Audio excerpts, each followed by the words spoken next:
নমস্কার বন্ধুরা, কেমন আছো তোমরা সবাই? আশা করি ভালো আছো। আমিও ভালো আছি। অধিকারী ব্লগে তোমাদের সকলকে স্বাগত। তো এখানে আমি দেখো সবজি কাটছি, আর আজকের একটি খুশির খবর, শুভ অনুষ্ঠান।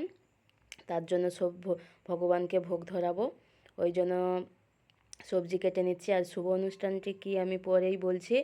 আর যারা আমার চ্যানেলে নতুন তারা অবশ্যই চ্যানেলটি সাবস্ক্রাইব করবেন, আর ভিডিওটি স্কিপ না করে পুরো ভিডিওটি দেখতে থাকো, অবশ্যই ভালো ভালো লাগবে। আর এখানে আমি বেগুন কেটে নিয়েছি, আর আলু ভাজার জন্য আলু কেটে নিয়েছি। আর লঙ্কা, যেহেতু কাঁচা লঙ্কা তরকারি হবে, ওই জন্য কাঁচা লঙ্কাটা অনেকটাই পরিমাণ নিয়ে নিয়েছি, কাঁচা লঙ্কা চিড়ে নিচ্ছি। আর বাড়ির যেহেতু বড় মেয়ে, তাই আমাকে সমস্তটাই দেখে রাখতে হয়, বাপের বাড়ির সমস্তটাই দেখে রাখতে হয়। আর মায়ের যেহেতু অসুখ, ওই জন্য আমাকেই সব দিক খেয়াল রাখতে হয়। কোনো অনুষ্ঠানে কোনো কিছু যাই হোক, সব আমাকেই খেয়াল রাখতে হয়। আর এদিকে আমি মিষ্টির সঙ্গে পনিরটা যে কোথায় রেখেছি খুঁজে পাচ্ছিলাম না, দিয়ে এই যে এ দেখতে পেলাম যে এটাই পনির।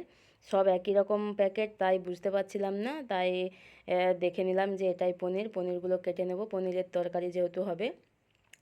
আর আজকের হচ্ছে আমার ভাইয়ের বউ, তারপরে হচ্ছে ভাই খুব খুশি, কেন ওদের জন্যেই এই অনুষ্ঠানটা, ওরা খুব খুশি। আর এটা হচ্ছে আমার জেঠাদের বাড়ি, জেঠুদের এখানেই ভগবানের মন্দির, বললাম আগেই। যাই হোক, এই যে পনিরটা কেটে নিচ্ছি, পনির কেটে তারপরে রান্না করবো। আর ওদিকে আমি ডাল সেদ্ধ বসে দিয়ে এসেছি, মুগের ডাল, যেহেতু ডালটা সেদ্ধ হতে দেরি হয়, ওই জন্য আগেই সেদ্ধটা বস করে দিই। আর এদিকে আমি জোগাড় করে নিচ্ছি, নাহলে কি হয়, যখন সব কিছু রেডি করে বসাবো তখন অনেকটাই দেরি হয়ে যাবে। ওই জন্য ডাল সেদ্ধ হতে হতে এদিকে আমার সব রকম কাটাও হয়ে গেল। আর এই দেখো ডালের জল, উনুনে যেহেতু করছি, আর জেঠিমা এত বড় কাঠ দিয়ে গেছে, খুব জ্বলছে আর কি কাঠটা। ডালের জল শেষ হয়ে গেছে, আবার একটু আমি জল দিয়ে দিলাম, তাহলে ভালো করে সেদ্ধ হয়ে যাবে, মুগের ডাল যেহেতু সেদ্ধ হয়ে যাবে। আর ওদিকে আবার আমি সবজিটা কাটতে চলে যাব। এদিকে এ, মানে সবজিটা কাটতে কাটতে তাহলে আমার ডালটাও হয়ে গেল। আর এবার আলুটা ভেজে নেবো, আলু ভাজা সব রকম রান্না হয়ে গেলে তারপরে আমি ডালটা ছঁকবো আর কি। ডালটা সেদ্ধ হয়ে গেছে। আর এই যে এদিকে আলু ভাজা হবে, আলুটা আমি, আর দেখো নতুন আলু কীরকম জল বেরিয়েছে, লবণ মাখিয়ে দিত না, এত জল বেরিয়ে গেছে, তাহলে ভাজাটাও ভালো হবে। না হলে না, লবণ না মাখালে আলু ভাজাটা আমার কড়াইতে যত কড়াই তা তাই তবু কড়াই লেগে যায়। আলুটা ভালো করে ভাজা ভাজা হয়ে যাক, তারপরে বেগুনটা ভেজে নেব। আর কি কি রান্না হচ্ছে ফাইনালি আমি পুরো দেখাবো, যে আজকের কি কি আইটেম রান্না হবে।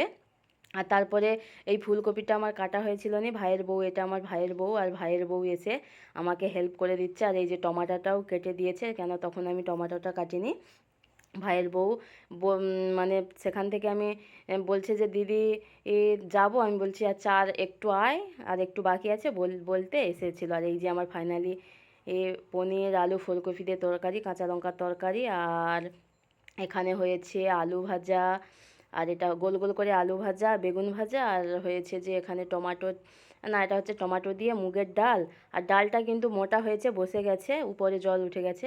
আর এটা হচ্ছে টমাটোর চাটনি। আর ফাইনালি হচ্ছে এই যে দেখো পায়েসটা দেখো কত সুন্দর বানিয়েছি, পুরো যেন ক্ষীর হয়ে গেছে। আর খুব বেশি করে দুধ দিয়েছি, ওই জন্য এত সুন্দর হয়েছে। যাই হোক, নিজেই সুন্দর বলাটা উচিত নয়, সকলে খেয়ে বললেই তবেই ভালো লাগে। আর তোমরা দেখেই বুঝতে পারবে যে পায়েসটা কেমন হয়েছে। তো এবার ভোগ সব থালায় করে বেরিয়ে নিয়ে চলে যাব। জেঠিমা সেখানে পুজো করতে চলে গেছে। এখানে এই দেখো জেঠিমা এখানে রেডি করছে ফুল টুল দিয়ে। আর কত বড় মন্দিরটা দেখো, আর সাজানো গুছানো কত সুন্দর মন্দির। এটা হচ্ছে রাধাকৃষ্ণ, তারপরে হচ্ছে গৌর নিতাই, গুরুদেব, গোপাল সব রকমেরই আছে। তো মন্দিরটা কেমন হয়েছে অবশ্যই কমেন্ট করে জানাবে তোমরা সবাই। আর জেঠিমা এক পাশে রেডি করতে করতে আমি ভোগটা নিয়ে চলে এসেছি, ভোগটা নিয়ে চলে এসেছি।